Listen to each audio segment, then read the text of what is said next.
ఏమన్నా వేస్తున్నాయా? అన్ని అనుకూల పవనాలే. ముఖ్యంగా ముందరగా అయితే ప్యానెల్లో ఉన్నటువంటి తోటి ప్యానలిస్టులందరికీ, ప్రేక్షకులకి, మీకు అందరికీ కూడా నమస్కారాలండి.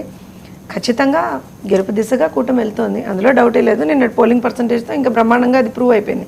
ఆల్మోస్ట్ నాకు తెలిసి ఇవాళ పొద్దున్న ఇచ్చినటువంటి ఫైనల్ రిపోర్టు, దానికి కొంచెం ఇవన్నీ కలుపుకుంటే నాకు తెలిసి 81.3 ఎంతో ఉందండి ఓవరాల్ పర్సంటేజ్, పోలింగ్ పర్సంటేజ్. అయితే ఇక్కడ ఇంకొక విషయం ఏంటంటే, ఒకటి వర్మ గారు, ఈ 5 సంవత్సరాల్లో రాష్ట్ర ప్రజలు పడ్డటువంటి ప్రతి బాధకి, పడినటువంటి ప్రతి దెబ్బకి, అన్ని వర్గాల వాళ్ళు, అన్ని కులాలు, అన్ని పార్టీలు, అన్ని వర్గాలు, అన్ని మతాలు, అందరూ వీటిలన్నిటికీ వెంకటరెడ్డి గారు సమాధానం చెప్పాలి. వీటిలన్నిటికీ వెంకటరెడ్డి గారు తర్వాత సమాధానం చెప్పాలి. సరే, మీరు నా వర్షన్ అడిగారు, నా వర్షన్ చెప్తున్నా నేను. సో అయితే పడినటువంటి ప్రతి దెబ్బకి, కారినటువంటి ప్రతి కన్నీటి చుక్కకి, చిందించినటువంటి ప్రతి రక్త బొట్టుకి సమాధానం నిన్న ఓటింగ్ రూపంలో వచ్చిందని చెప్పి మేము చాలా బలంగా విశ్వసిస్తున్నాం. మొదటి విషయం. రెండో విషయం ఇంకోటి ఏంటి అని అంటే, ఎంత నాకు తెలిసి ప్రచార సమయంలో కూడా, ఇప్పుడు ఫర్ ఎగ్జాంపుల్ ఉదయగిరి లాంటి చోట లాంటి ప్లేసెస్లో తీసుకుంటే వర్మ గారు, అక్కడ ఉన్నటువంటి ప్రెసెంట్ ఎమ్మెల్యే ఎవరైతే ఉన్నారు, ఎమ్మెల్యే అభ్యర్థి ఎవరైతే ఉన్నారు వైఎస్ఆర్సీపీ నుంచి, ఆయన బహాటంగానే ఆన్ కెమెరానే ఆయన బెదిరించారు లిటరల్గా. ఏంటంటే సైకిల్కి కనుక మీరు ఓటేస్తే ఊర్లు మొత్తం ఖాళీ చేయించి క్లియర్గా మీ దగ్గరే వచ్చిందండి, మీ దగ్గర కూడా ఉందా విజువల్ చూడండి ఒకసారి. మీ సో వాళ్ళ మాట అంత వెళ్ళాను, ఆ ఏరియా కూడా వెళ్ళాను. అదే మాట అక్కడ ఉన్నటువంటి ప్రజలు కూడా చెప్తే నేను అన్నాను, మరి ఎలా అంటే వాట్ ఈస్ యువర్ థాట్స్ అనేది నేను ఇన్ జనరల్గా అడిగాను.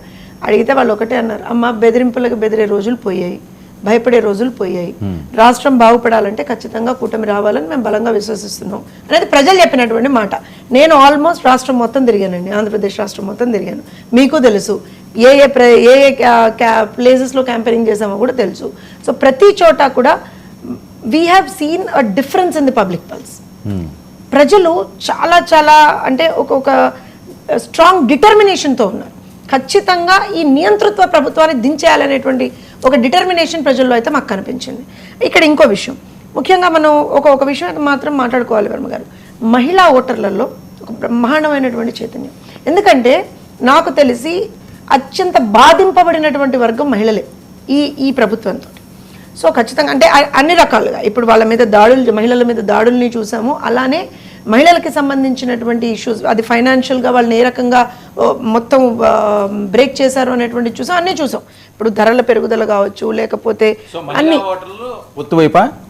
క్లియర్గా. అదేంటి గంపగుత్తుగా మహిళా ఓటర్లు అన్ని వైసీపీకి అంటున్నారు వాళ్ళు. సార్ నేను ఒక విషయం చెప్తాను వర్మ గారు, వాళ్ళ ఏదో సంబరపడిని సార్. ఎందుకు మీరు 20 రోజులు కూడా వాళ్ళకి ఈ మాత్రం ఆనందం కూడా వెంకటరెడ్డి గారు నాకు తెలిసి నాకు చిన్న డౌట్ వచ్చింది ఆయన చూసి. ఏంటి మీరు ఎప్పుడు కండువా కప్పరు, క్యాంపెయిన్ అయిపోయింది, పోలింగ్ అయిపోయింది, ఇప్పుడు కండువా కప్పుతున్నారండి? నాకు చిన్న డౌట్, క్లారిఫై చేస్తారు సింపుల్ గా? చెప్తాను సార్.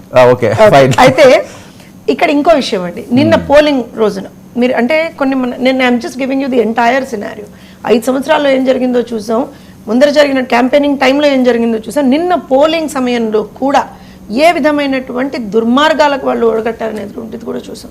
అరే సాక్షాత్తు ఒక ఎమ్మెల్యే అభ్యర్థి ఓటర్ని పట్టుకొని కొట్టాడు, దానికి వాళ్ళు మళ్ళీ వచ్చి పిచ్ ఎక్స్ప్లెనేషన్లే అవి, వాళ్ళు వచ్చి పిచ్ ఎక్స్ప్లెనేషన్లు కూడా ఇచ్చారు. అయినా సరే మాచర్లో కావచ్చు, చంద్రగిరిలో కావచ్చు, ఇవాళ చంద్రగిరిలో ఇందాక కూడా పులివర్తి నాని గారి మీద దాడి సుత్తులతోటి. అంటే వీళ్ళకి ఈ సుత్తుల ఈ అబ్సెషన్ ఏంటో నాకు అర్థం కాదు. ఏమంటారంటే గొడ్డళ్ళు, సుత్తుల అబ్సెషన్ ఏంటో అర్థం కాదు.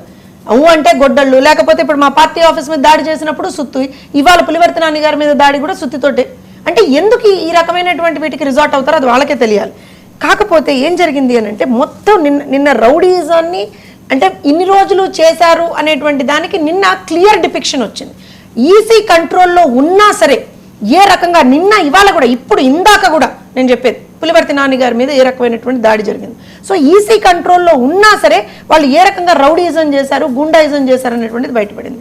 సో డెఫినెట్గా గత 5 సంవత్సరాలుగా వాళ్ళు ఎంత చేశారనేది ప్రజలకు కూడా అర్థమైపోయింది. ఇవన్నీ చూస్తుంటే నిన్న ఒక పౌరుషం అండి ప్రజల్లో.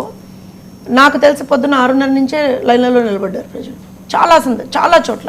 ఈవీఎంలు మొరాయించిన కొన్ని చోట్ల వీళ్ళు ఈ రకంగా గొడవలు సృష్టించాలని ప్రయత్నం చేసిన, ఈవెన్ అదే తెనాల్లో ఎక్కడైతే ఒక ఎమ్మెల్యే అభ్యర్థి ఒక సామాన్య ఓటర్ని కొట్టాడో అక్కడ కూడా ఆ ఓటర్ మీద దాడి జరుగుతుంటే కూడా పక్కకు జరిగారు తప్పించి ఒక్కరు కూడా ఓటు వేయకుండా వెళ్ళిపోలే. సో ఓటు వెయ్యాలి అనేటువంటి ఒక కృత నిశ్చయంతో ప్రజలు ఉన్నారు. ఎక్కడెక్కడి నుంచో దేశ విదేశాల నుంచి వచ్చారు. అలానే పక్క రాష్ట్రాల నుంచి కూడా అక్కడ సెటిల్ అయినటువంటి వాళ్ళు కూడా లేదు మా రాష్ట్రానికి